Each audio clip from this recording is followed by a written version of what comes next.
petite question. Qui est un habitué de l'International Week ou qui vient pour la première fois? Tout le monde connaît l'événement et ses ateliers. Très bien. Donc, je vais d'abord vous présenter ECS Lang. Et dans la présentation, donc je fais la première partie, Peter la seconde. Ensuite, on fera un atelier en live, c'est-à-dire qu'on fera une présentation tous ensemble avec l'aide de l'IA. Et en dernière partie, on aura les questions-réponses. Si néanmoins, vous avez des questions en cours, au cours de l'atelier, n'hésitez pas. Donc, CS Lang, qui sommes-nous? Donc, nous, on est une école de langue qui a été fondée en 1990 par un Britannique et nous sommes dédiés à l'apprentissage des langues. Nous avons une équipe d'une trentaine de formateurs, donc tous natifs. Ce sont des garçons, des filles, qui sont à la fois expérimentés, qui connaissent la culture du pays dont ils sont issus et qui enseignent chez nous avec une expérience préalable validée d'enseignement. Nous avons les langues que vous connaissez tous et de manière ponctuelle, on intervient sur des langues plus exotiques et je développerai plus tard. Alors ce qui est aussi intéressant, c'est que la présentation que vous voyez là a été intégralement créée par l'IA. La photo, par exemple, du bâtiment n'est pas celle de CS Lang.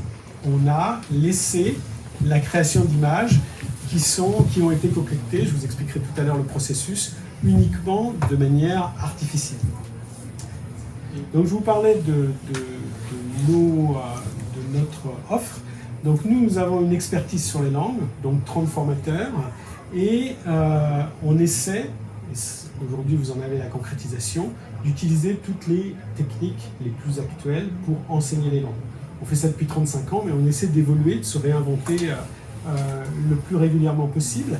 Et par exemple, au moment du Covid, on a utilisé de manière beaucoup plus systématique qu'auparavant la visioconférence. On fait aussi de l'e-learning, donc on apprend à nos stagiaires à travailler aussi de leur côté, c'est-à-dire pas avec un formateur ou en parallèle d'un formateur avec une plateforme.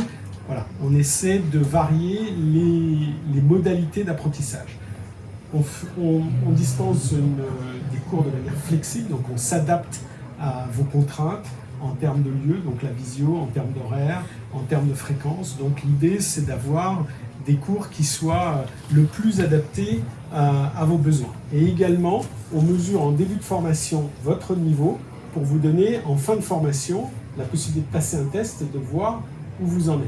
Et vous verrez tout à l'heure la concrétisation, parce que ce que je n'ai pas précisé, la première partie est en français, mais la partie de Peter sera développée en anglais, avec des slides en anglais. Donc, l'objet de CS, c'est de développer vos compétences, donc faire en sorte que vous montiez dans vos capacités à gérer votre métier. Si vous êtes ici, c'est que vous avez de près ou de loin une relation avec l'international, avec l'export. Donc l'idée, c'est que les langues soient aussi un atout pour vous. D'améliorer votre employabilité, donc faire en sorte que vous soyez plus performant dans l'entreprise, mais également plus généralement sur le marché sur lequel vous intervenez. Et c'est la notion de la culture, le fait d'avoir la transmission d'une langue par quelqu'un qui est natif, il vous donne aussi un aspect de la culture. Si vous apprenez le mandarin avec un chinois, vous avez plus que juste l'apprentissage de la langue. Donc c'est valable sur toutes les langues sur lesquelles nous intervenons.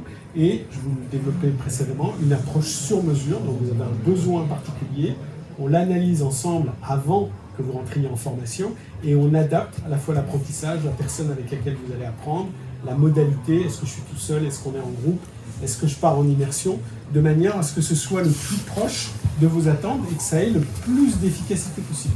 L'idée, c'est que ce soit efficace.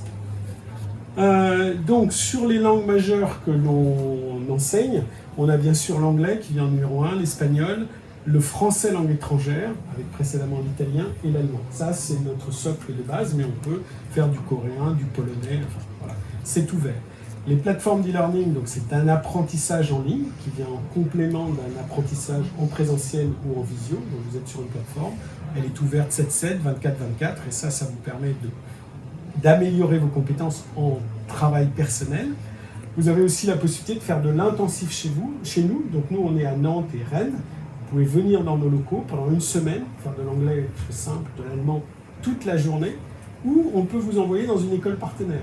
Donc dans l'école partenaire, vous faites la même chose, souvent sous un format une demi-journée, et vous restez du lundi au vendredi en apprentissage sur la langue de votre choix. Et enfin, je vois que Cathy Meyer est dans la salle, donc elle représente ETS Global, et nous vous donnons la possibilité de passer des certifications.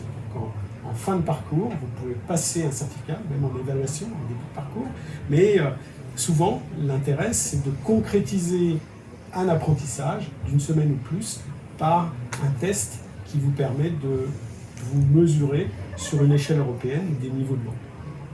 Est-ce que je vais trop vite? Ça va? Vous suivez? Ça, c'était l'introduction.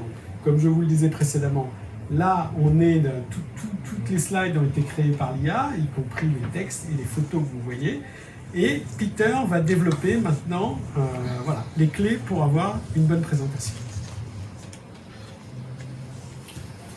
Hi everyone, my name's Peter. Hands up, anyone who has done a presentation before. Okay, so you know the basics of the structure of a presentation. Hands up, anyone who has done a presentation in English. Okay, super.